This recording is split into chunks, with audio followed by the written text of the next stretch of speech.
What's up? I'm Rebecca. Let's just get into it because I just want to record this with as little editing as possible. Look, I keep seeing people, including my dad, who I watch Severance with every Friday night.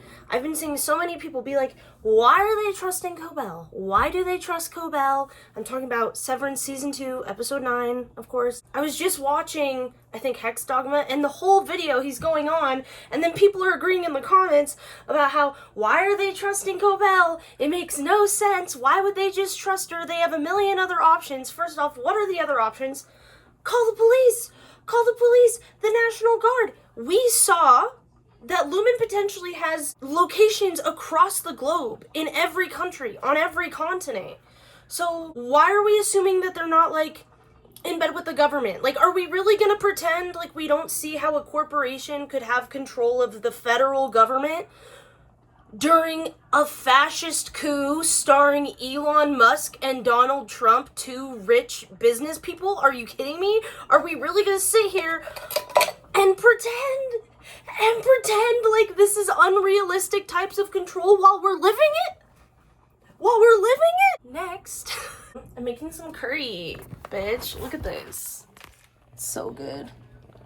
Ooh yeah, bitch. So we could go to the police, which is a terrible idea, especially when the first thing, when Mark, this was established last season. In the last episode of last season, years ago, like 3 years ago, it was established canon that it is not safe to go to the police because Lumen is in bed with the police. So that's a bad idea.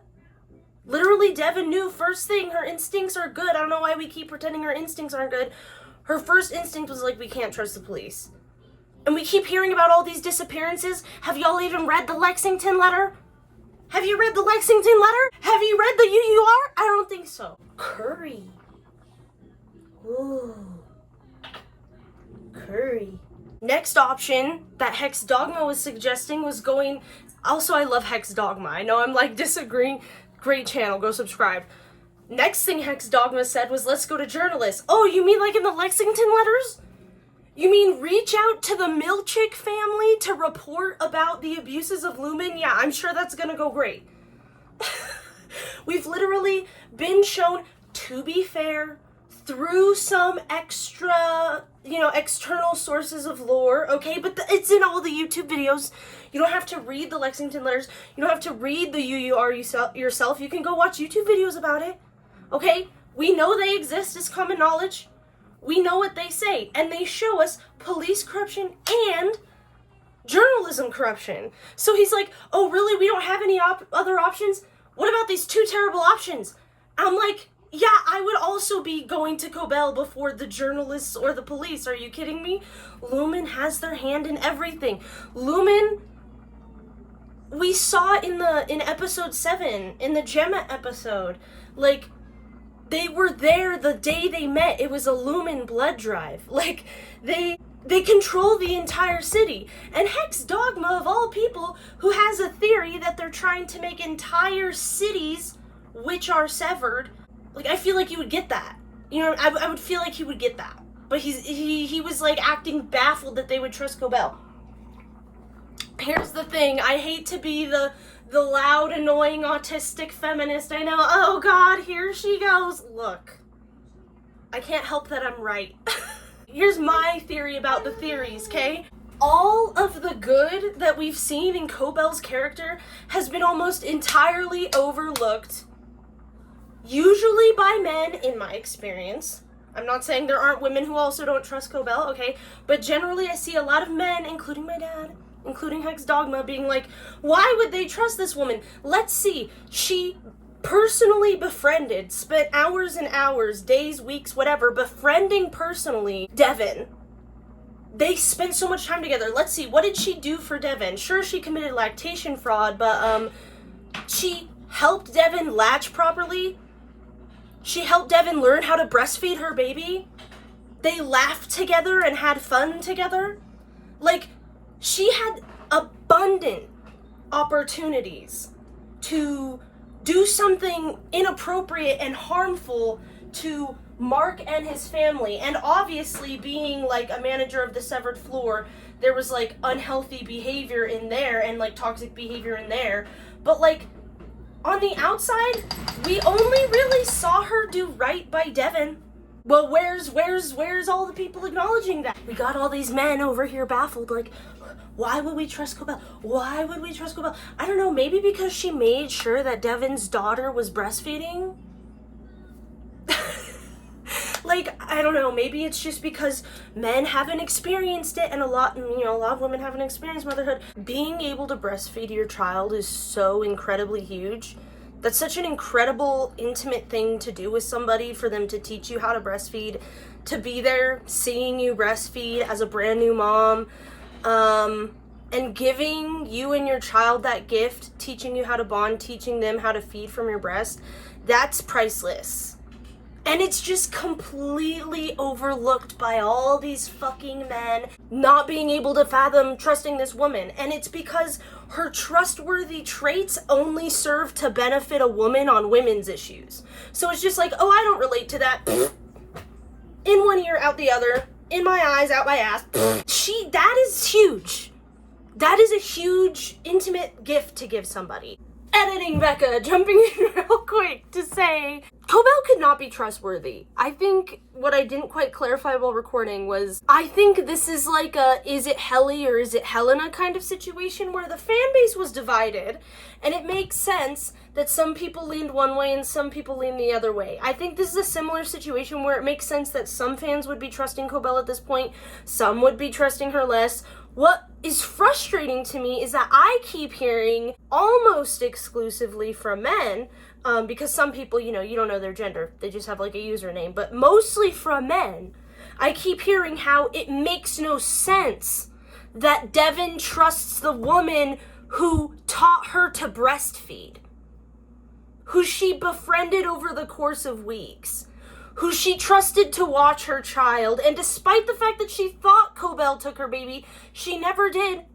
She never kidnapped the baby.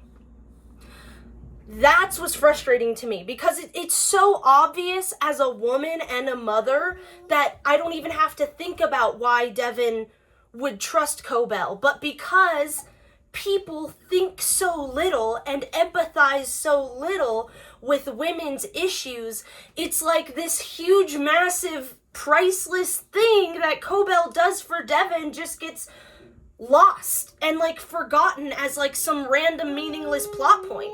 I want to make that clear, because I don't want to see the season finale and then it turns out that COBEL like turns on Mark and Devin and decides she doesn't want to destroy her life's work of Severance and everything, and like steps back out of the plan or whatever. Like, I don't want that to happen, and then people come to this video and they're like, see, she wasn't trustworthy. Like, I'm not saying COBEL is 100% trustworthy. I'm saying it is ludicrous to suggest that Devin trusting the woman who taught her to breastfeed doesn't make sense.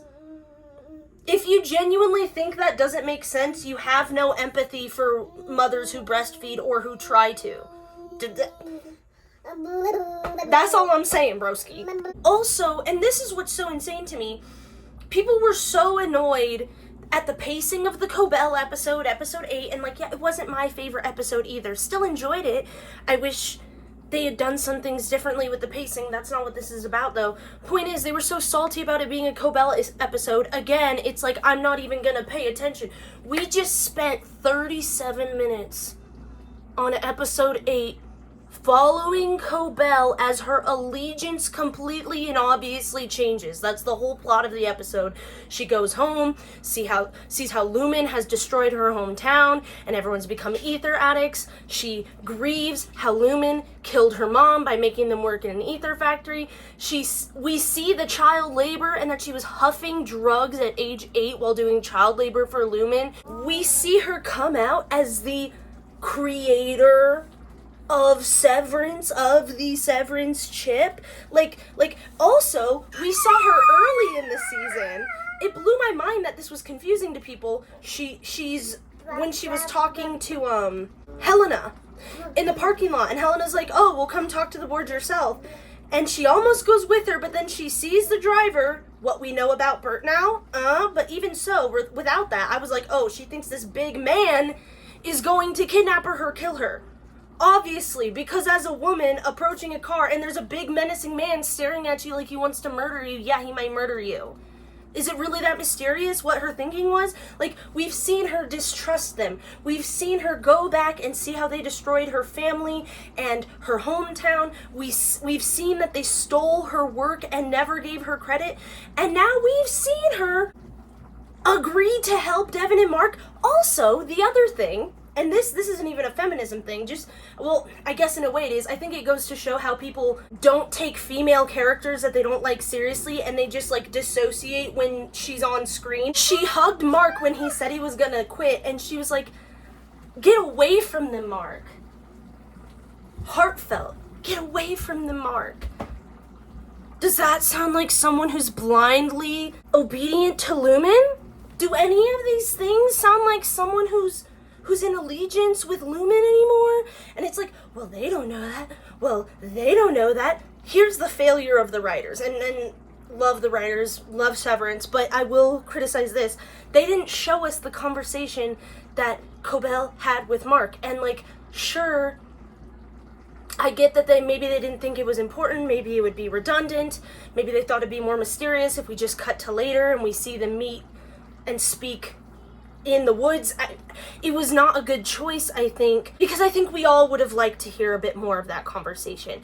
Even if we picked up at the beginning of the next episode and he's like on the phone with her and we hear what he shares with her, we hear what she shares back, you know, I think it would help alleviate a lot of this confusion. But again, it's like, well, people are like, Devin's pissing me off. Devin's pissing me off. Why does she trust COBEL? And it's like, because she knows COBEL better than Mark or Ragabi by far.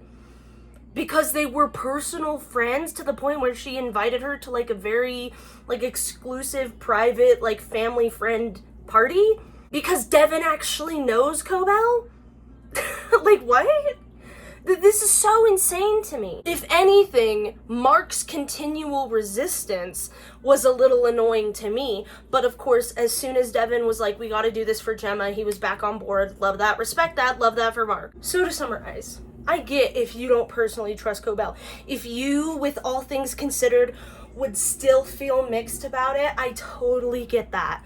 But for all the people who are like, why do they even trust her? I don't get that. Like, I would not trust her at all. Like, it makes no sense. I would go to the police. I encourage you to listen to women, even when they're fictional and you don't like them, because sometimes important plot points can be delivered through women you don't like.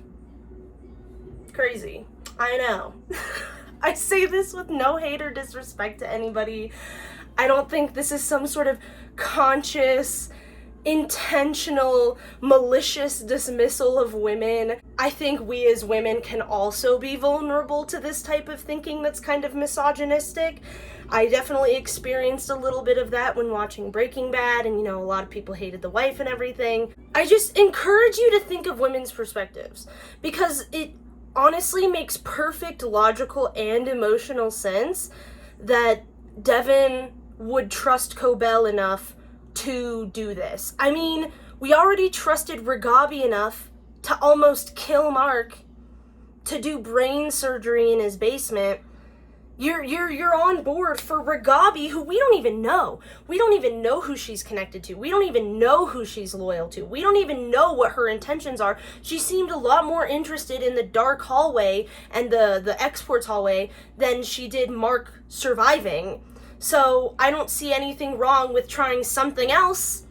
Maybe with someone who isn't actively trying to kill Mark for their own gain for some reason. Keep the theories coming. I love it. I love it, you guys. Even when men be menning, I still love your channels and I still subscribe to you. Because I'm not a misandrist. I'm so excited for the finale. I'm so freaking excited. I have another video edited that I haven't posted because I'm a coward. I have another craft and chat half edited that I have not posted because I've been busy with more important creative projects. Another craft and chat is coming. Another video is coming. See you in the next one, bitch.